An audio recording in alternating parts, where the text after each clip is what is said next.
আমাদের এই বর্তমান আর ভবিষ্যৎকে সুন্দর করার উপায় কি? কেউ বলবেন আজ নিরন্তর পরিশ্রম করতে থাকো, কর্ম এবং চেষ্টা করতে থাকো। তার থেকেও বেশি গুরুত্বপূর্ণ কিছু আছে, বিগত অতীতের সাথে শান্তি স্থাপনা করা। কারণ অনেক সময় আপনার এই অতীত আপনাকে সামনে অগ্রসর হতেই দেয় না। আর অতীতের এই বিতৃষ্ণা যদি আপনি ভুলতে না পারেন, তাহলে বর্তমানের এই মিষ্টি সুখ আপনি কিভাবে উপভোগ করবেন, ভবিষ্যৎকে কিভাবে সুন্দর বানাবেন? তাই এই অতীতকে ভুলে যান, এর থেকে যা শিক্ষা প্রাপ্ত করার করে নিন, আর বর্তমান এবং ভবিষ্যৎকে আরো সুন্দর করে তুলুন। আর আমার সাথে ভালোবেসে বলুন, রাধা রাধা। জীবনে অনেক সময় আমরা সমস্যার জালে এমনভাবে জড়িয়ে পড়ি যে আমরা বুঝতেই পারি না যে আমাদের কি করা উচিত, কার সাহায্য চাইবো, কার সাথে দেখা করব, বুঝতেই পারি না। অনেক সময় এমন হয় যে সমস্যা আমাদের থেকে শুরু হয় না, অন্য কারোর থেকে শুরু হয়। অনেক সময় এই সময় এমন খেলা খেলে যে আপনি সেই সমস্যায় ফেঁসে যান। কিন্তু সমস্যা যেখান থেকেই শুরু হোক না কেন, সেই সমস্যার সমাধান আপনাকে করতেই হবে। অনেক সময় মানুষ এমন বলেন, আমার অতীত এত বাজে, সেটা শুধরে কি হবে? এই ভুলটাই তারা করে বসেন। দেখুন, আগে যা হয়ে গেছে, যা শুধুই অতীত, যা সত্য তা কখনো বদলানো যাবে না। কিন্তু এটাও সত্যি যে এখন থেকে সামনের যে পথ, সেটাও আপনার হাতে রয়েছে। আপনি একে ভালোও বানাতে পারেন, খারাপও বানাতে পারেন। তাই আপনার এটা শুধরে নেওয়াই উচিত। কারণ মানুষ আসলে তার নিজের অতীতকে নয়, তার বর্তমানকে প্রভাবিত করতে পারে। এই বর্তমানই পরবর্তীকালে অতীত হবে, যা আপনি শুধরে নিতে পারেন। তাই আপনি সেই চেষ্টাই করুন, নিরন্তর চেষ্টা করুন। ধনাত্মক দৃষ্টিভঙ্গি নিয়ে নিজের বুদ্ধি প্রয়োগ করুন, সাহসের সদ্ব্যবহার করুন, যাতে আপনার আগামী সময় আপনি আরো ভালো করে তুলতে পারেন। আপনার সমাপ্তি আর সমাপ্তির পথে এই যাত্রা, তাকে আপনি সুখময় করে তুলতে পারেন। তাহলে এটাই করুন আর আমার সাথে ভালোবেসে বলুন, রাধা। মানুষের সবথেকে বড় শক্তি কি? তার বাহুবল, অর্জন করা ধন,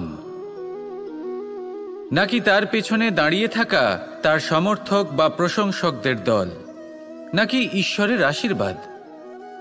সেটা কি? মানুষের সবথেকে বড় শক্তি হলো একটাই, আর তা সকলের মধ্যে আছে। আর তা হলো তার নিজের অস্তিত্ব, যা অন্য কারোর মধ্যে নেই। সংসারে অনেক লোক রয়েছেন, কিন্তু কেউ আপনার মতো নন। এটা হলো আপনার শক্তি, এ হলো আপনার নিজস্ব শক্তি। দুর্ভাগ্যবশত বেশিরভাগ মানুষ এটা বুঝতে পারেন না, নিজের শক্তিকে চিনতে পারেন না। কিন্তু যদি আপনি চিনতে পারেন, তাহলে আপনি নিজের অন্তরে অনুভব করবেন একটা অসীম শক্তির অস্তিত্ব। যে সাফল্যের পথে আপনি চলছেন, আপনি দেখবেন যে এই সাফল্যের দ্বার নিজে থেকেই খুলে গেছে। শুধু প্রয়োজন হলো নিজের এই শক্তিকে চিনে নেবার, নিজের এই বিশেষত্বকে বোঝার। কারণ এই যে আপনার বিশেষত্ব, এ কোনোদিনও আপনার থেকে দূরে চলে যাবে না, চিরকাল আপনার সাথে জড়িত থাকবে। যদি আমি বাহুবলের কথা বলি, সময়ের সাথে সেটা চলে যাবেই। যদি কথা বলি অর্জিত ধনের, তাহলে সময়ের সাথে সেটাও চলে যাবে। মিত্র, পরিবার, বন্ধু, আশীর্বাদ, এই সব কিছু আপনার থেকে দূরে চলে যেতে চলেছে, সেটা আপনিও জানেন। কিন্তু এই যে আপনার অস্তিত্ব, আপনার বিশেষ শক্তি, যা শুধু আপনার সাথে আছে, তা চিরকাল আপনার সাথেই জুড়ে থাকবে। দরকার হলো শুধুমাত্র এটা চিনে নেওয়ার, নিজের উপর বিশ্বাস রাখার, আর জীবনে এগিয়ে চলার। আপনি যদি এটা করেন, তাহলে সবাই এটা দেখে আপনার থেকে শিক্ষা নেবেন। অমৃত আসলে কি? আমরা সবাই জীবনে অমৃত লাভ করতে চাই, কিন্তু এই অমৃত আসলে কি? এ কি অমরত্ব লাভ করার কোনো মন্ত্র, নাকি সামনে এগোনোর কোনো পথ? নাকি অমৃত সেই রস যা অসুর আর দেবতারা সমুদ্র মন্থন করে লাভ করেছিলেন? নাকি সেই ওষুধ যা ঋষি মুনিরা ভ্রমণ করে খুঁজে বের করেছিলেন? অমৃত যদি কিছু হয়, তাহলে তা হলো আশা।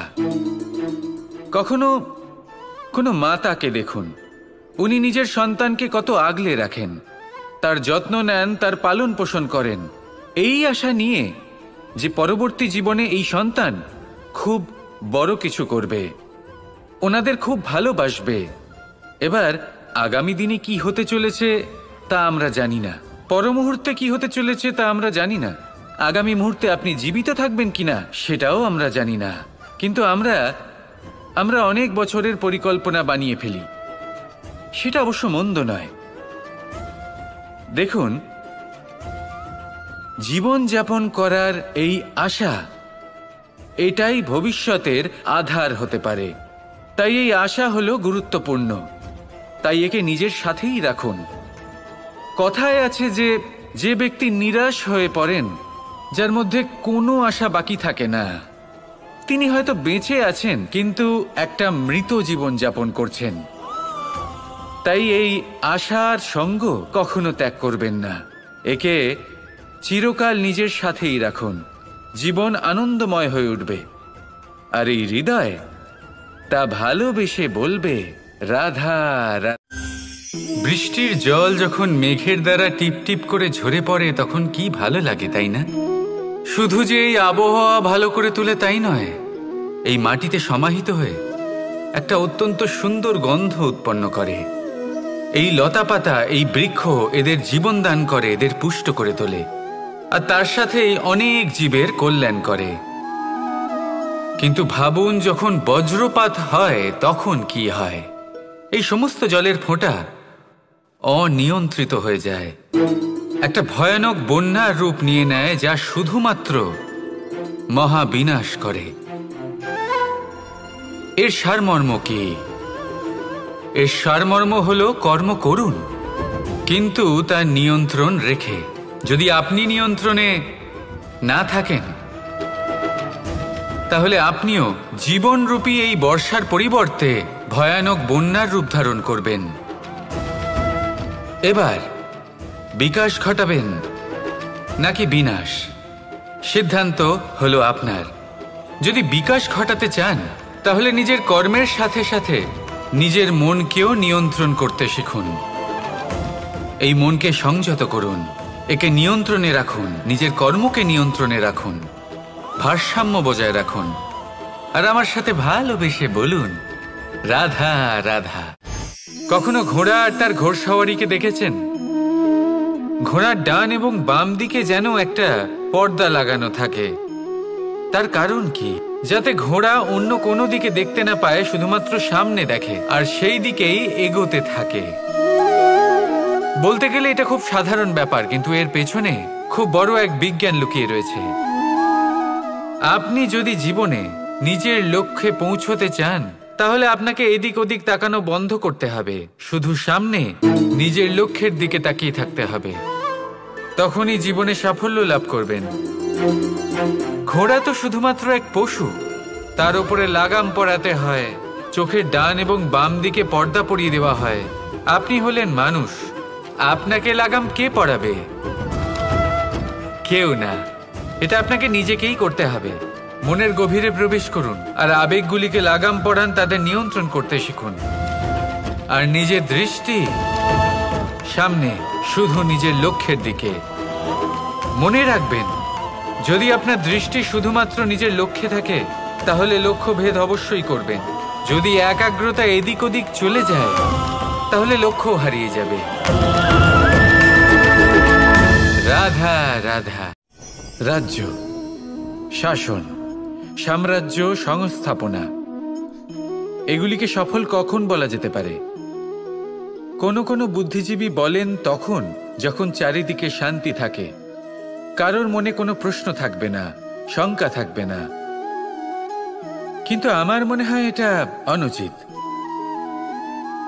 কোনো রাজ্যের পক্ষে বা কোনো শাসনকালে সবথেকে বড় সংকট তখন আসে যখন সবথেকে বেশি যোগ্য ব্যক্তি বা সবথেকে বেশি বিদ্বান ব্যক্তিও শুধু মুখদর্শক হয়ে বসে থাকেন।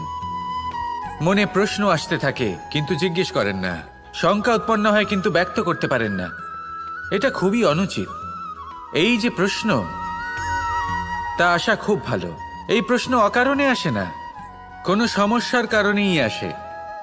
এই প্রশ্নের দ্বারা আপনি সেই সমস্যাগুলি দেখতে পাবেন যাতে আপনি এতদিন অনভিজ্ঞ ছিলেন। আর যত প্রশ্নের নিবারণ আপনি করবেন, ততই আপনার রাজ্য, আপনার শাসন আরও শ্রেষ্ঠ হয়ে উঠবে। এই প্রশ্ন, এই শঙ্কা, এগুলো আপনাকে সমাধানের চূড়াতে অবশ্যই নিয়ে যাবে। সেই জন্য না প্রশ্ন করা অনুচিত, আর না শঙ্কা ব্যক্ত করা অনুচিত, আর না তিনি মূর্খ যিনি প্রশ্ন করেন, শঙ্কা ব্যক্ত করেন। তাই এনাদের কখনো দূরে করে দেবেন না, এনাদের নিজস্ব মতামত রাখতে দিন।